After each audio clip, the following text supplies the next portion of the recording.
It's no secret that racialized slavery has severely impacted Black people all over the world in several ways. It ripped families apart forever. It erased motherland traditions and knowledge for generations to come. It left a collective trauma upon millions that'll never really go away.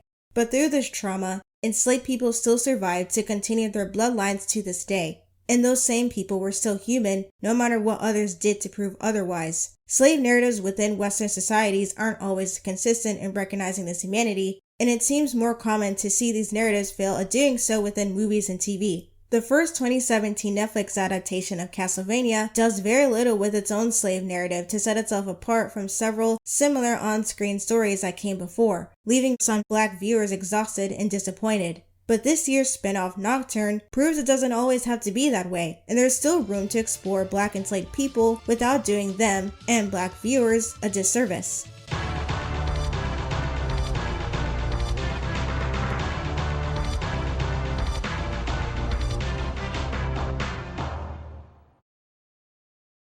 Pretend this is an October video. I released this video in October. You're watching this in October, or saved it in October, but waited until November to watch it. It's an October video. There will also be huge spoilers for both shows, and pretend I said it wasn't confirmed why Warren Ellis left the first show too. The allegations I'll mention probably had something to do with it though, and happy belated Halloween. So do you hate Netflix's Castlevania? No, I don't hate Netflix's Castlevania. As a Black woman, I like it. Sometimes I even love it. I want my criticism to be in good faith. So if you enjoy Netflix's adaptations of Castlevania, that's cool. I'm not trying to take that enjoyment away from you, but not all criticism is malicious. Believe it or not, there are other Black people, and people of color in general, POC, who feel the same way I do. Not all Black people, of course, but I'm not the first and I won't be the last. Because this topic is also unique to the two Netflix shows, I'm gonna focus more on those than the games, which is honestly a godsend because not only does it take me months to finish a game, I also never even saw these games in real life before.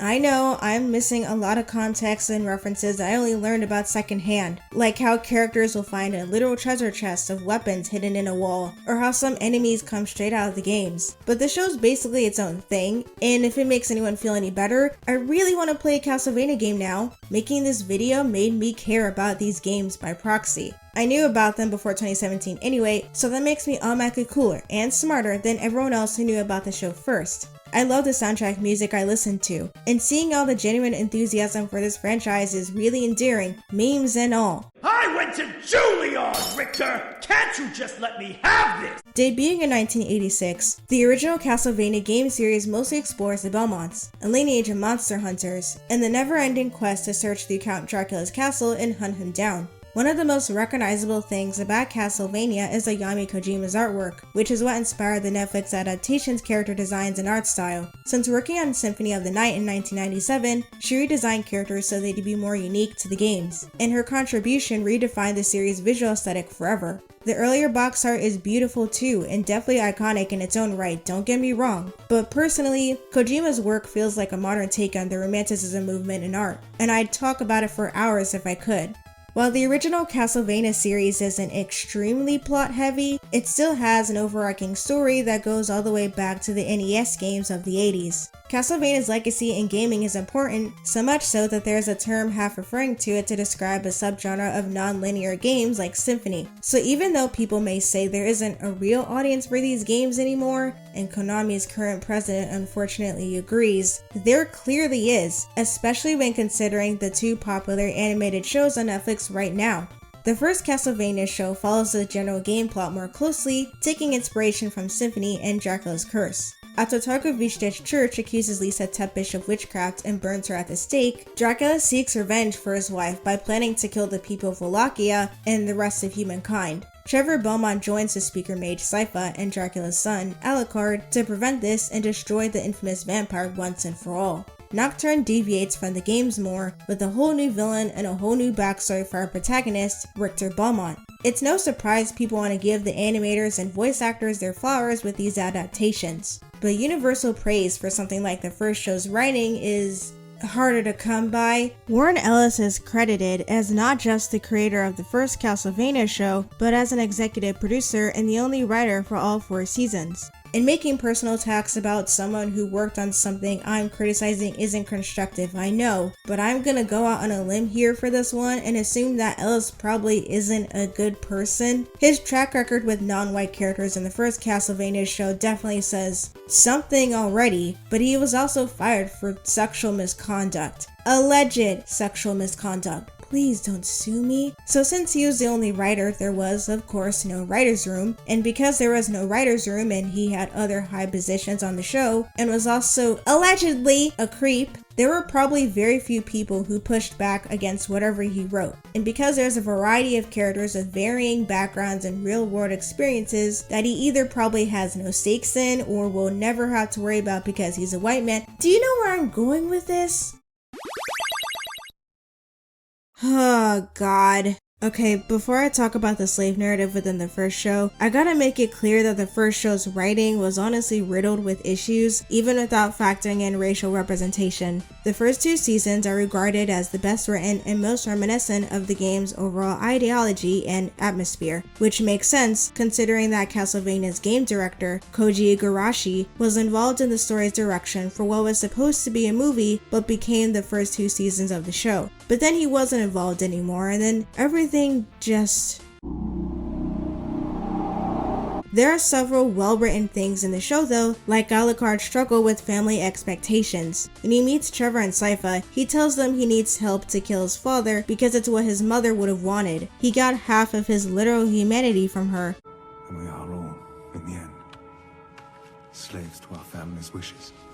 Throughout the next season, you see these expectations eat at him. He loves both his parents, but can't let Dracula ignore Lisa's wishes to forgive the people of Wallachia for what the church did to her. Lisa's influence helps him overcome his dread in killing his father. It's a necessary sacrifice, a compassionate act for not just humanity, but Dracula himself, who is overcome with grief and hurt people, including those closest to him. Even though it was an objectively good thing to stop Dracula, Alucard lost his father and his own identity as Adrian Tepesh too. Still, he kept his compassion and humanity through doing so. Family expectations gave him grief, but it also gave him the same love for others that his parents gave him. The theme of corrupting religion for power is explored well too. The bishop who manipulates the people of Grescia into targeting the speakers is the same bishop who directly led to Lisa's death in Targovište. And considering how quickly he moved from one city to another with armed priests in tow, he probably became Grescia's bishop through more nefarious means. He uses Christianity to justify violence and discrimination, and doesn't care that Dracula unleashes literal hell onto his people for it. His voice actor and dialogue make it clear that he doesn't care about being truly righteous, but being powerful. The people of this city are mine,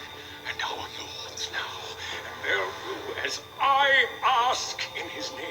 His actions are thrown right back in his face, and Dracula's night creatures barge into Grescia's church and kill him. His abuse of power in a house of God betrays him, and it betrays the clergymen who abuse their power to control the townspeople too. Religion isn't the problem, because if it was, then Trevor wouldn't have asked for legitimate priests to make holy water to use against night creatures. It's the people who specifically use it to hurt and control others, and that's a message I can get behind. You would have made murderers out of these people.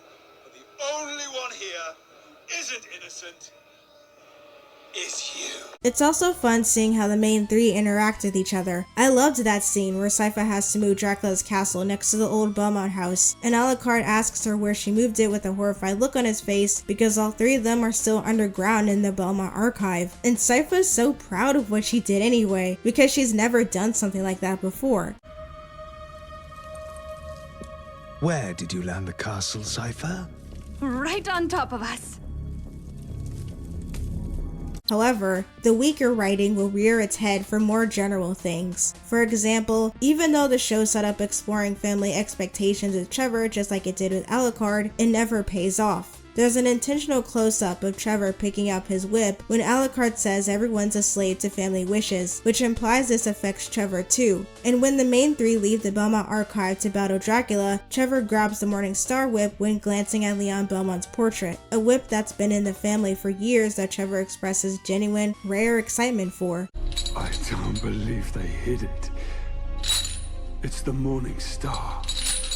but we're left with virtually no personal information about the Belmonts besides their occupation as monster hunters, so their importance is undermined in the story, and Trevor isn't given any more depth through exploring his relationship with his family and the legacy he has to hold up for it. The lack of family exploration through his character wouldn't be a problem for me if the story didn't already emphasize how important the Belmonts were before. Forget family expectations. I want to know if Trevor even remembered his immediate family. Yes, I know his parents are never specified in the games either, but the show still could have made them up. They did that for Julia Belmont and Nocturne, so it wasn't impossible to do. There's also the big twist in the series finale that undermines basically everything the characters have done and takes away the importance of Lisa's death. After all the characters have gone through, after Alucard lost his mother, after Dracula ignored his wife's wishes and caused so many people pain and suffering, after Sypha moved his castle closer for access because the threat to humanity was that urgent and she and her friends couldn't waste any time stopping him, Dracula and Lisa are both resurrected shortly after they both die. Even though the last resurrection ritual fails, they're still somehow brought back anyway, happily living and hiding and vowing to never harm anyone again. The show literally lampshades how they got back because there's no good explanation for it. All I know is that we woke up in a field yesterday. If Lisa could have been brought back so easily, much less at all, why did any of these characters do what they did in the first 2 seasons, especially Dracula? Everyone acted like she was gone forever, probably because that was true until the last minute. And if you thought Dracula and Lisa were gonna give their son closure for his parents' deaths, well, delayed but someday. I also think it's funny how Dracula gets a second chance after trying to kill the entire human race, and Lisa pretty much forgives him for it. Those two must have had a very long talk back in hell.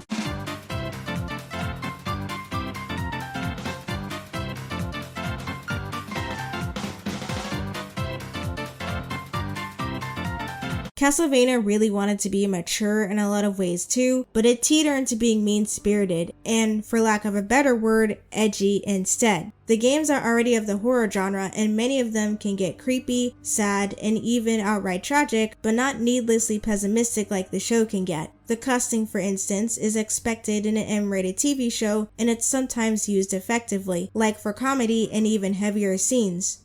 Why did you work with Dracula himself to murder all the people? And you know what I'll say?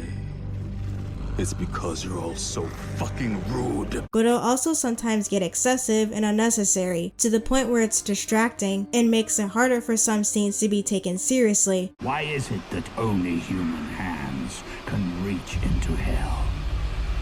Don't you think that's weirdly fucked up? I'm going to eat your soul, shit it out, and use it to smother your fucking girlfriend to death. Castlevania's edginess arguably comes to a head with Season 3's use of shock value. There's little justification for it, outside of initially surprising both its audience and characters to the detriment of the writing itself. The Lindenfeld judge's character Trevor and Sypha meet is secretly a child murderer, but it doesn't affect the central plot at all, and there's barely any build up to it either. The only time we see characters in town mention a missing child is when the judge himself tells Trevor how much of a big deal something like that is in the town. Even when we see him leading one of his victims to the literal death trap in the woods, we don't see an example of what the judge says about the townspeople reacting to a missing child in the first place. The judge is only a child murderer because it's disturbing and to showcase that some people are bad and untrustworthy, which is something that's already been explored with more in-depth themes in the last 2 seasons. The story also forces Alucard to throw away his family expectations for shock value. 2 people try to kill him and he has no other choice but to kill them first, because in the games, he specifically swore to value human life and never be like his father, and therefore never kill humans either. So when he does kill 2 human characters in the show, despite the context, it's used to shock longtime fans who knew about Alucard's original character and goals. Oh, you didn't expect the Alucard Tepish to kill a human, much less 2, did you?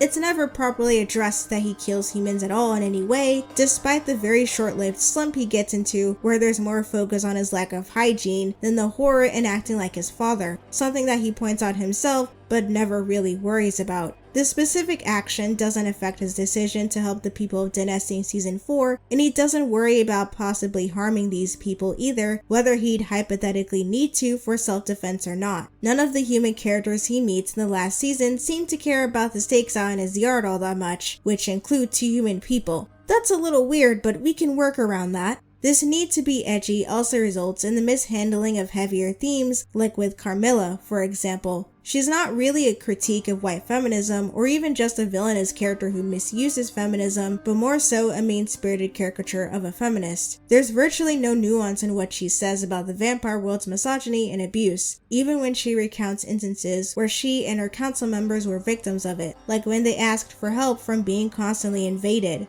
What did the rest of the vampire world say? Bloody women, they said. Let them die, they said. Some elements, though, are more insidious. Castlevania's sex scenes are also known to be used for shock value with little tact behind them, to the point where scenes of sexual assault are sexualized in of themselves and aren't taken seriously afterward. Alucard and Hector's abusers have sex with them under false pretenses and use it to betray them in some way through non-consensual violence, which is a form of assault. But the only time both of these incidents are referenced are through jokes and nothing more. For example, Hector's obviously scared of Lenore when she kicks at him after she puts the magic slave ring on his finger that could kill him at any moment. She jokes about training him because she says he's good in bed. And this is all the show has to say about what happened to him. I think you were the last problem I had to solve.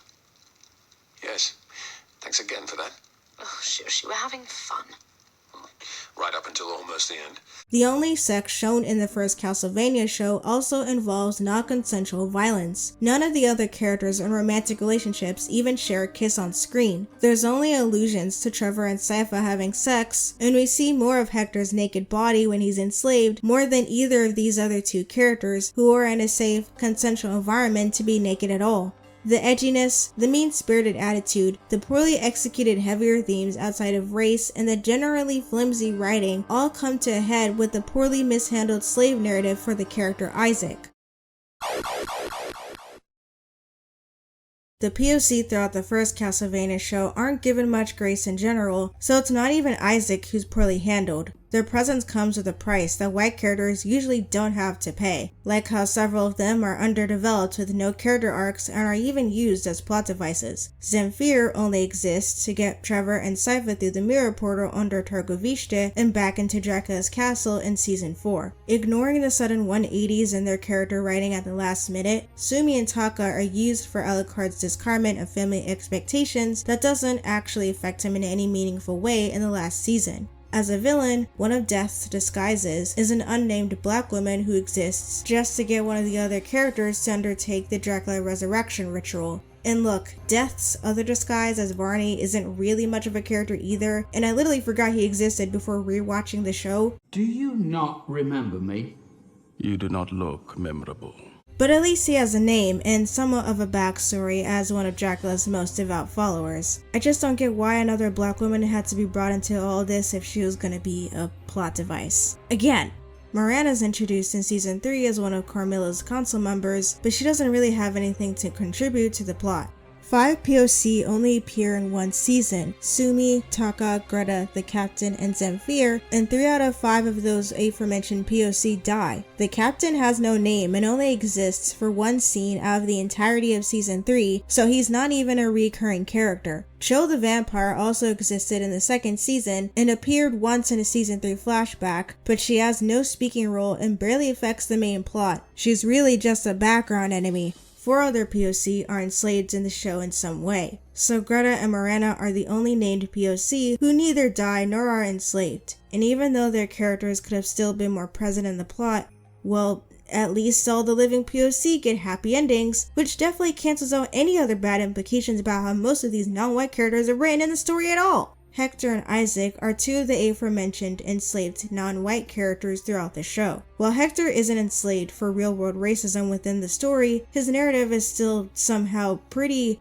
bad. The last season ends up romanticizing his relationship with the white female vampire who enslaved him, and she's even framed as a tragic and sympathetic figure despite literally assaulting Hector and dehumanizing him, as if there were ever such thing as good slave owners. Just because she doesn't beat Hector senselessly like Carmilla did, doesn't mean Lenore's relationship with him isn't built on violence, because slavery is an act of violence in of itself, no matter if a slave owner uses physical violence or not.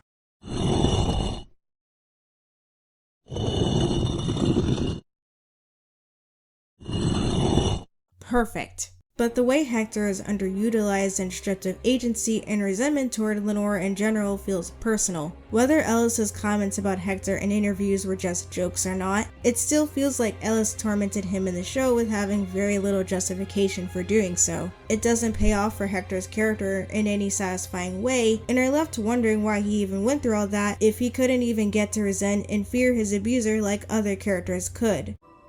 And recently I've been caused to know the value and the beauty of things that live longer than I do. Is Hector ever going to catch a break? Not on my watch. Sorry, I didn't say that. It's terrible, because voice actor Theo James, he's got that big resonant heroic voice that immediately makes me hate him. But also, he does this thing where he can let little cracks of insecurity and vulnerability into his voice, which fascinated me. The confluence of these two things meant that I had immense fun just torturing the poor guy.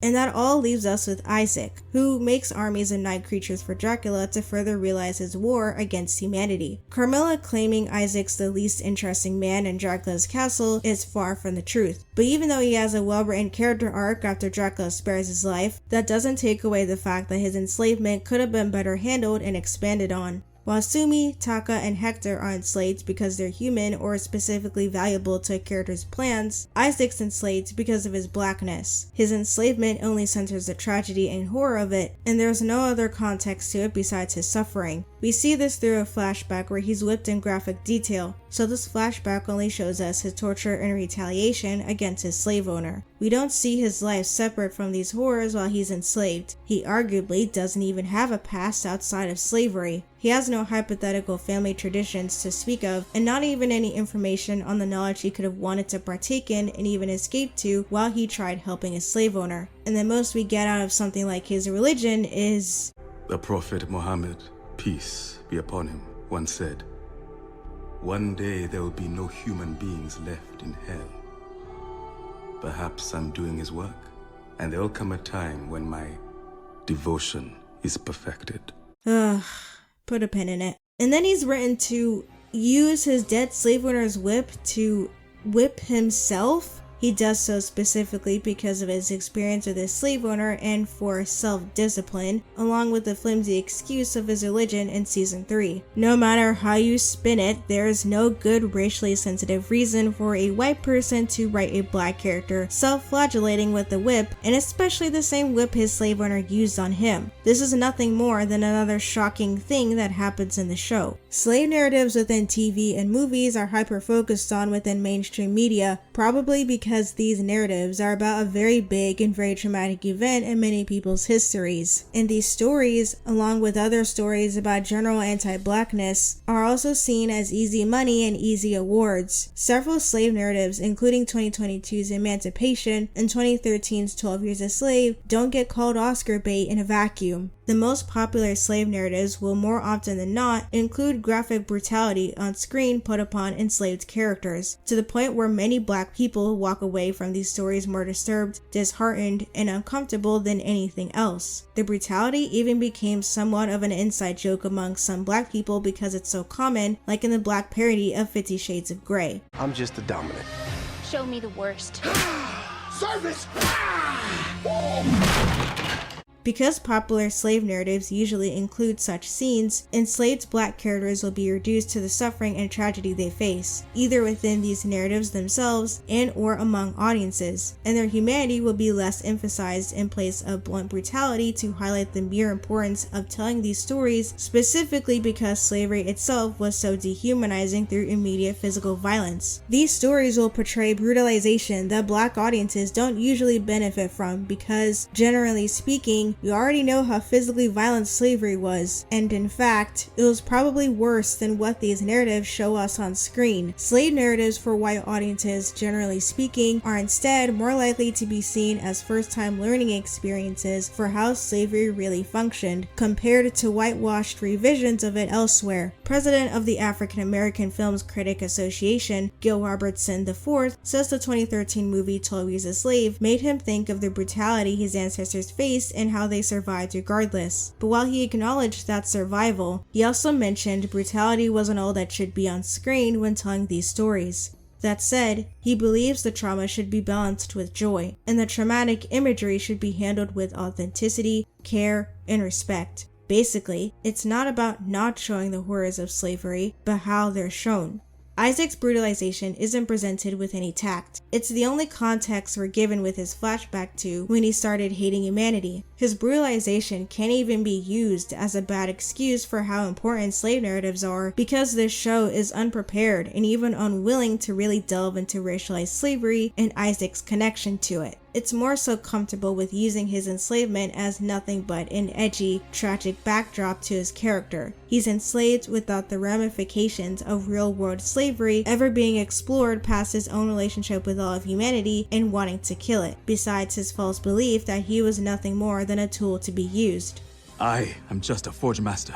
He shouldn't be a walking, talking history lesson, and thank God he isn't. But because the show has nothing to say about the racism he faces in this version of Europe besides the very basic, obvious racism is bad, the fact that he was enslaved at all feels tacked on. The one piece of information we get about Isaac's enslavement is that his slave owner took him in because he was dying on the street, which individualizes the racism and brutalization Isaac faces even more. That line made it almost seem like Isaac was facing an abusive adopted parent rather than racialized slavery. Because I love you. Oh, bless your heart. Similar to the abuse and dehumanization Solomon and Patsy face in 12 Years a Slave, Isaac's abuse and dehumanization isn't really new unless someone's never heard of or accepted the horrors of racialized slavery. The show doesn't even say anything about a system of racialized slavery because Isaac only seems to come across individual racists, save for the people who want to turn his body parts into products, I guess. Real-world racism is treated like an individual problem put upon individual people. The other non-white characters aren't subject to any kind of real-world racism either. Vampires enslave non-white human characters only because they're human. Carmilla doesn't dehumanize and beat Hector senseless because he's brown, she does so because he's human, and she sees all of humanity as less than. Isaac's the only character targeted with real-world racism, subtle or not. It's not that slave narratives aren't important, because they are, it's that this show doesn't even try tackling that narrative in a meaningful way because it's too scared to do so. So there is no point in even including real-world racialized slavery in this specific story if the story isn't even gonna do something meaningful about it.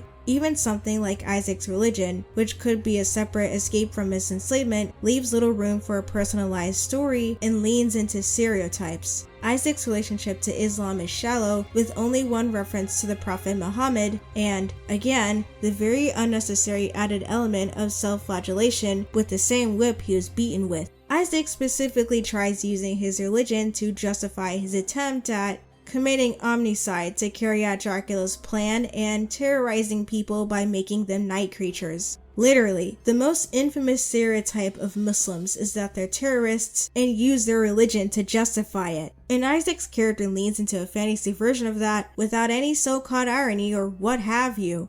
The Prophet Muhammad, peace be upon him, once said, "One day there will be no human beings left in hell." Perhaps I'm doing his work, and there'll come a time when my devotion is perfected. What's especially weird about Isaac's omnicidal arc is that he's thrown in a land of black and brown people in season 3, and he technically planned to kill them all anyway, even though he in the show itself will state that his worst experiences with other humans are racist white people who enslave him, who want to sell his body parts, who want to cannibalize him because they see him as less than human, and yet he takes out this anger on other people who look like him, some who are probably victims of anti-blackness like him. I'm not saying non-white characters should never go through any conflict whatsoever, nor should they all be nice, perfect people to be good representation. Conflict's mandatory if you're gonna write a functional plot, and complex characters with flaws are great. Villainous characters can be fun, but what's important is how that conflict and villainy relate to non-white characters. So you can't just write in POC without even examining something basic like stereotyping, and generally being careless about their character writing. Again, Isaac's development makes him a more rounded character, but it doesn't negate the lack of care put into his past, which isn't just tired, but distasteful shock value. So with all that being said, you'd think Nocturne wouldn't be much better with its slave narrative involving the character Annette. But what if I told you there was another side to this? Another castle, if you will. Yeah? Yeah? I'm not gonna lie, as soon as I heard that Annette was rewritten to be a black enslaved character, I got really worried about Nocturne. I thought it was just gonna be another case of trauma porn, but with a woman, which may or may not include something like gendered violence too. I thought I was gonna be wasting my time with this other Castlevania show with another enslaved black character who will probably be mishandled and discarded just like many other non-white characters in the other Castlevania. But my morbid curiosity got the better of me because how worse can it get? And you know what? It happened. Castlevania Nocturne actually won me over. I think I like it more overall than the original show. Thank God.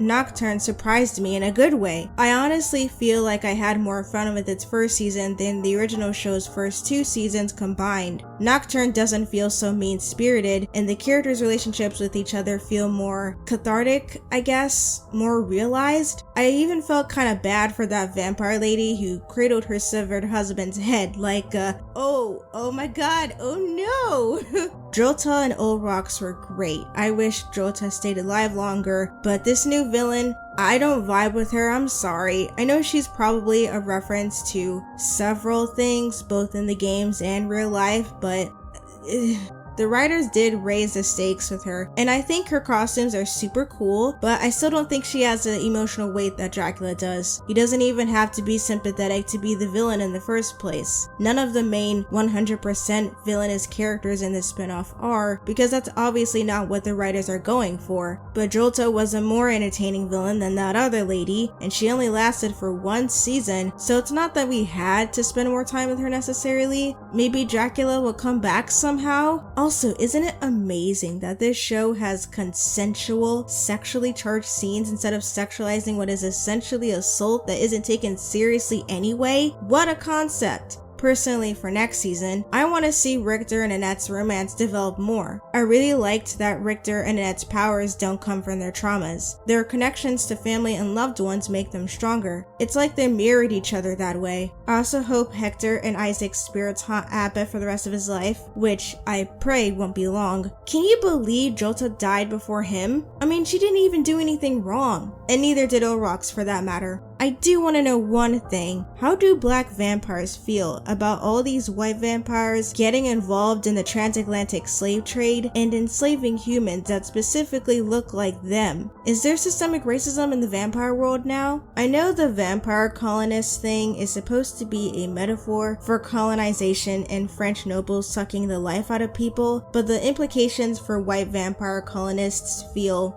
loaded and unintentional. It's kinda weird, but besides all my gripes, I still really liked Nocturne. What really stood out was the slave narrative explored through Annette's character, as she frees herself and others around her, and then goes to France to help Richter after hearing about the prophesized villain in the story. Isaac and Annette's respective relations to slavery are like night and day. While Isaac's slave narrative feels hollow, Annette's narrative feels much more complete, tactful, and integral to her character beyond just a setup for her to change as a person throughout the show. There's an extended flashback to Annette's time on the plantation with her mother and their encounter with Belmont, the vampire, yes, who enslaved them both in the first place. For one thing, there's no gratuitous racialized violence on screen, and Annette's flashbacks to her enslavement at Saint-Amand isn't only made up of suffering. The physical violence is still there, but it's not lingered on. When Belmont murders Annette's mother right in front of her, it's off screen and only indicated with the sound of a short bone snap. The scene scene doesn't stay on Annette's reaction or her mother's dead body. It's very quick and arguably as painless as you can get when acknowledging slavery's racialized violence without outright omitting it from the narrative.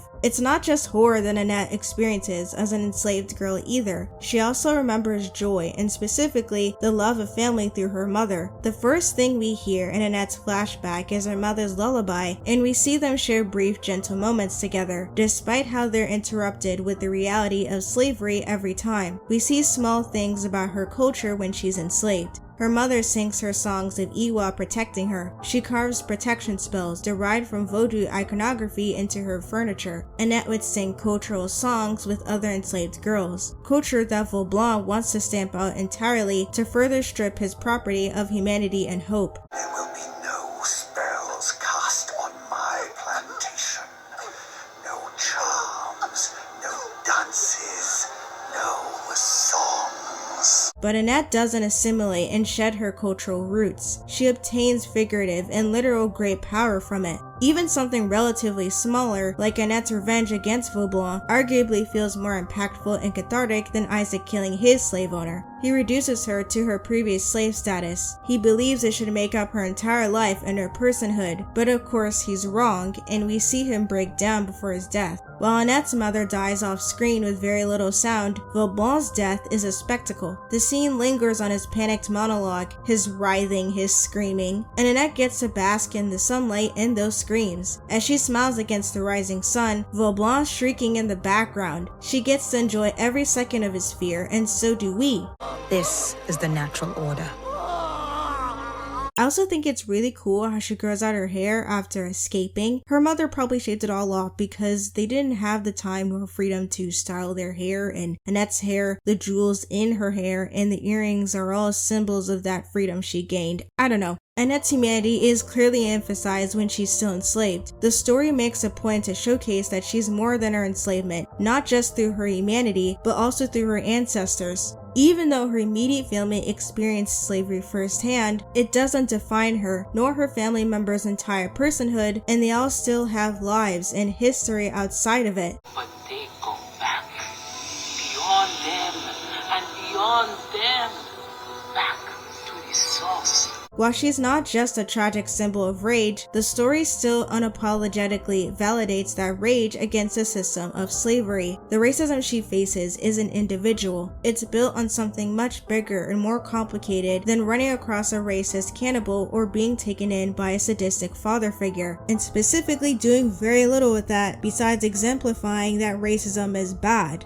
Annette doesn't leave other enslaved people behind forever when she escapes either. She joins a slave resistance and successfully revolts against the colonists of Saint Domingue. When she says that freedom was sweeter than the sugar she had to harvest, she didn't just mean that for her. She meant it for other enslaved people too. Freedom was sweeter than the sugar we harvested. Not to mention that her history is more literal when it comes to the magic she gains from her father's side of the family. She inherits power over metal and rock, which goes all the way back to the Haitian Vodou god of iron, Ogun. Speaking of, I'm not involved in Haitian Vodou whatsoever, much less Yoruba influenced Haitian Vodou, so I'm just gonna look at how it connected Annette is to her religion and not how accurate it is. But please let me know if I get anything wrong. I only have secondhand research. Annette's connections to her religion are also more personal. Her religion isn't just merely referenced with one-off sayings for outside audiences, and it's not an edgy prop for edgy lines. There are specific references to specific practices and spiritual figures within her religion that many people won't know about before this show. People like me. She'll recite incantations in Creole while evoking the spirit of Papa Legba, a figure from Haitian Vodou. And there are several other spirits and phrases mentioned throughout as well, including the Orisha of wisdom and divination, or Mila. They actually use the word Orisha in the show. I had to look that up. I had to look up everything I just mentioned. We also see Annette practice her religion through a legitimate ceremony, not through something that was, once again, completely unnecessary and pretty obviously used as edgy shock value. She gets her power from not just her ancestors, but from an actual figure within her religion, a powerful figure at that. Instead of using her religion to terrorize people, she uses it as a tool for freedom and guidance in absolutely sickening battle scenes.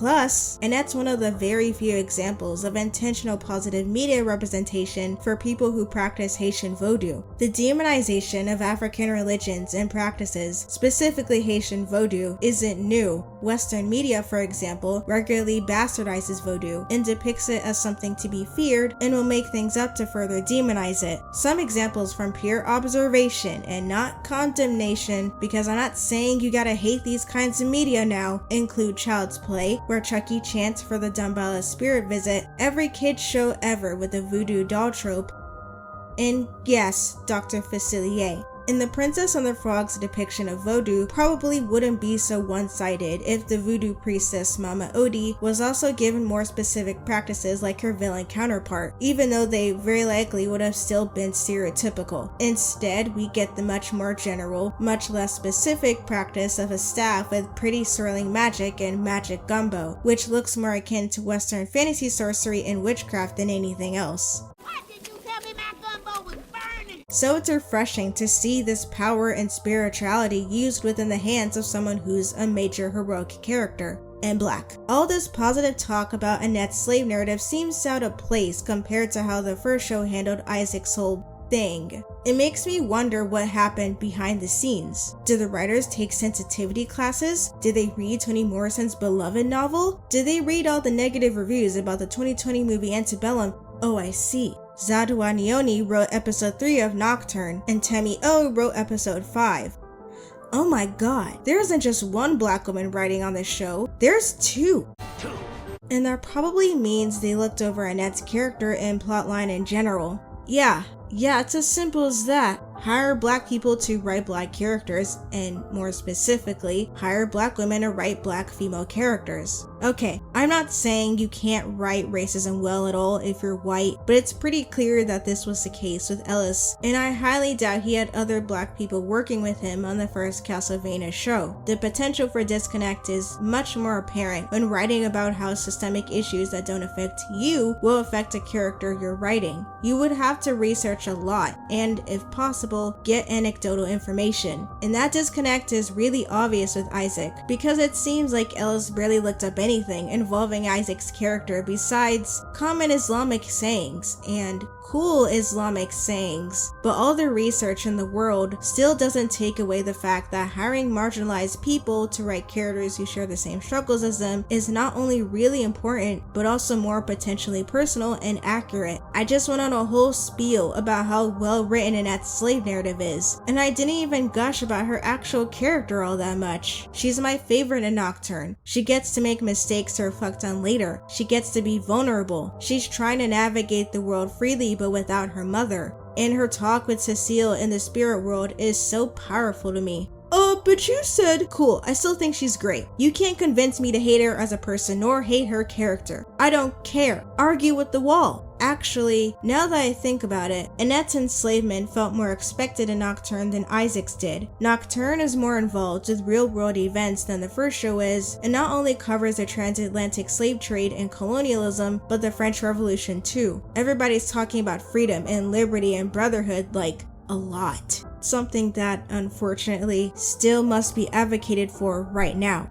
Which begs the question, since the games never explored these real-world topics like slavery and the French Revolution, did we even need these slave narratives for race-bent characters in the first place? Well, no. Okay, it's actually a little more complicated, but before I get to that, I've been wanting to talk about this forever now. And now, a tangent about fandom racism. There's been an underlying issue with many fans' reactions to these characters' blackness and how they'd be historically inaccurate in a story like this. They're complaining about POC being in either show at all, something I've been trying to wrap my head around until it dawned on me. It's just thinly veiled racism. That's it. People are just really mad right now that fantasy media is diversifying its characters, no matter how it's done, and these weirdos can't cope with that because part of the fantasy for them is a sheer lack of POC, unless it's to only dehumanize whatever POC there are. If the negative reactions to Castlevania's inclusion of POC don't automatically equate to blatant racism, they're made up of a bunch of deliberately obtuse scrambling to prove that the larger amount of non-white characters being in Castlevania doesn't make sense, because they claim it's not historically accurate, when virtually nothing about the games, nor the TV shows are truly accurate in the first place. The historical elements in the games, specifically, are used solely for drama and the rule of cool, but are too shallow to replicate the real world in any genuine way.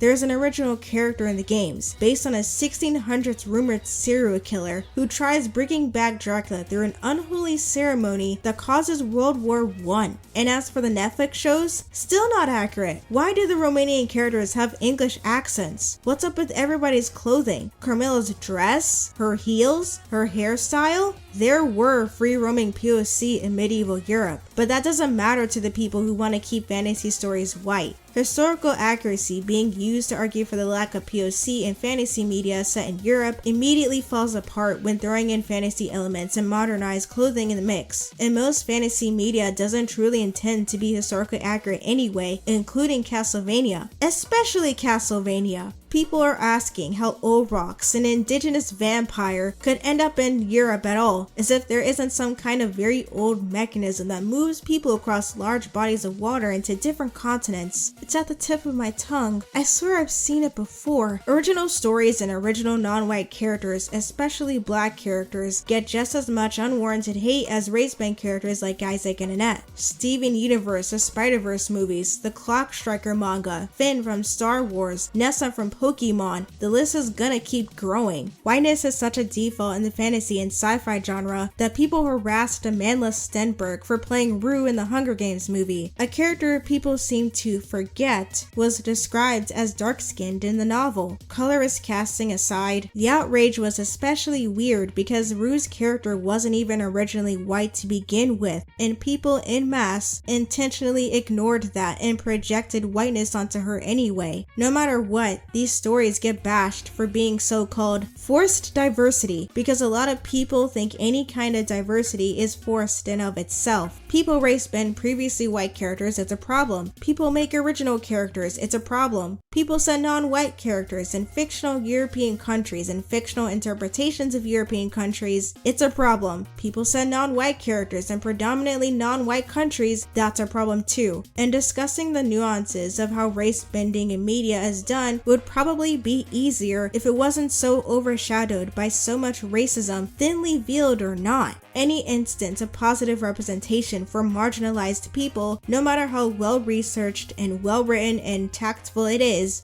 deemed forced, regardless if the stories that include these people talk about any kind of oppression in any way. The goalposts keep moving, and if these bigots, these racists, have nothing to hide behind so they can keep complaining about these stories for no good reason, they move on to something else to rip apart. This has been a tangent about fandom racism.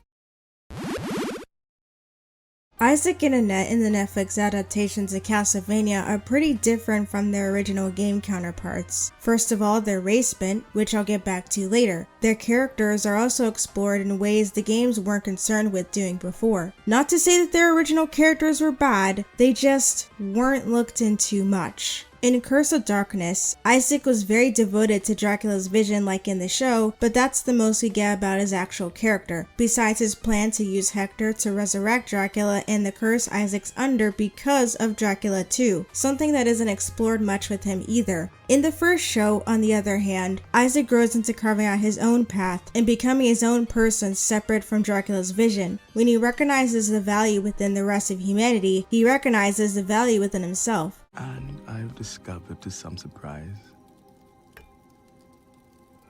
that I am interested in living. I am interested in building a way to live.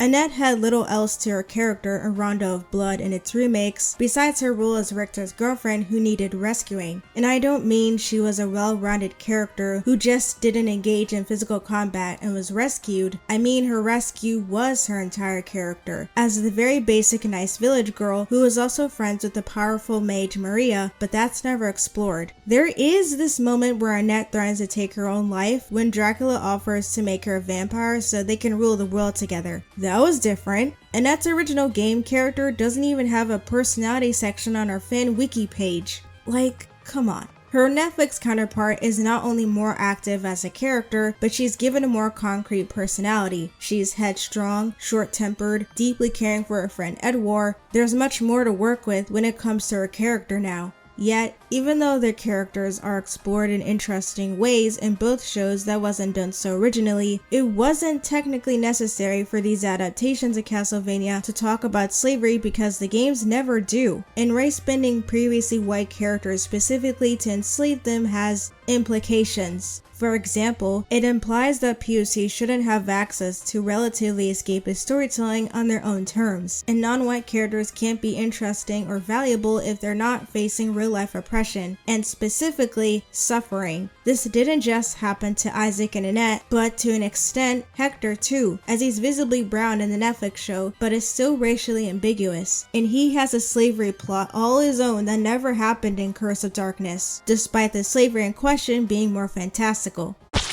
Black people and other POC also shouldn't have to justify themselves being in fantasy media. Non-white characters can exist without being targets of racism and slavery in the universe, and even then, you can still implement cultures and traditions into their backgrounds too. So yes, it is weird that people were upset that the Little Mermaid remake didn't include the transatlantic slave trade just because Ariel's black and there were other black people in the movie. That being said, making this video made me realize that I and maybe other black people might have more nuanced feelings about slave narratives and racism commentary than I thought. Am I still actually tired of these slave and racism narrative movies and TV shows? Honestly, yeah. I know what I just said. I'm still tired, and so are lots of black people, obviously. But I think there's an underlying exhaustion with specifically how these slave narratives and general racism stories are told. For one thing, there's the way physical, racialized violence is implemented in these stories and how graphic they can get, which lots of black people have talked about before with movies like Antebellum and 12 Years a Slave. I talked about it. However, Nocturne isn't the only piece of on-screen media that looks at enslaved people's trauma with care. The Daughters of the Dust movie explores 3 generations of Gula women in 1902 who reflect on keeping their culture and family within the same island they grew up on and bringing both with them to the mainland of South Carolina, despite the trauma of recently abolished slavery leaving behind physical reminders through dyed indigo hands that once worked on island plantations to process indigo. The movie embraces the family's joys, but also the painful memories of what causes the eldest matriarch to hold onto cultural traditions so strongly. It's slow-paced, quiet, very pretty, but has an undercurrent of sadness that almost made me cry, without ever showing any of the physical violence that comes with slavery whatsoever, or even showing any white people at all. It's free to watch on Tubi. I highly recommend it. It's beautiful. The movie also has other nuances, but the after effects of slavery is what it's mainly about. Many black people are also tired of having to actively look for other kinds of black stories. Personally, it'd be nice if I didn't have to go out of my way for things like that. Stories not about some kind of racism are being left out of conversations about prestigious storytelling too. But it seems like the search isn't so egregious right now, like with the Spider-Verse movies. Author and editor Roxane Gay's 2013 article about 12 Years a Slave still rings true for which black stories get highlighted in mainstream media the most, especially when it comes to something like the Oscars. While it's worth noting that having 3 movies about the black experience in the Oscar race is disproportionately high, their themes fit into a very narrow box. And that's especially true when you compare them to a few of the movies being discussed as possible Best Picture nominees that focus primarily on white people. The one set in space, the one about a dysfunctional family, the one about a cat-loving folk singer.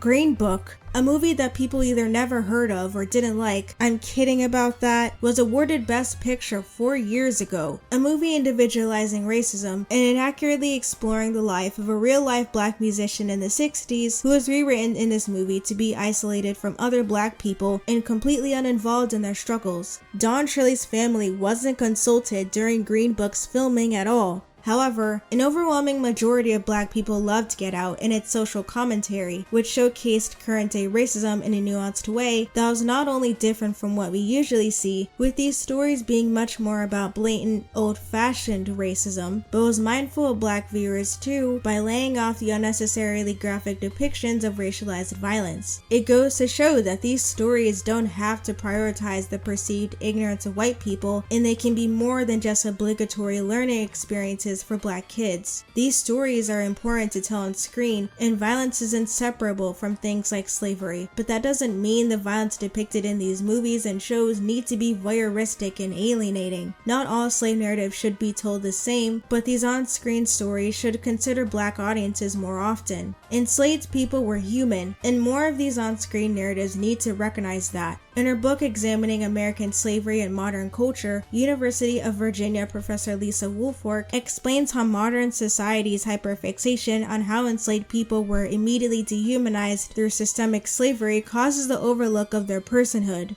Slavery's overarching structure of dominance and subordination frequently objectified the slave subject, so much so that even today the slave body receives more critical attention than the slave soul, slave spirit, or other elements of the slave's emotional life. Even the use of the word slave can be reductive. It could reduce these people who had lives and emotions and families down to their status as property. That's why I've been saying enslaved people throughout the video, because they were so much more than their enslavement. So thank you to the English professor who taught me that. And I'm not saying you're racist or hate yourself if you do say slave. I'm just saying that being more aware of your biases and preconceived notions is a good thing. Isaac and Annette didn't really need to be enslaved in the first place as Black people in fantasy media, but if they're gonna be enslaved no matter what, their narratives should have both been handled with care. Their stories aren't the first time TV has explored slave narratives, and it won't be the last. It's time to consider that their importance should leave room for humanizing them outside of the horror.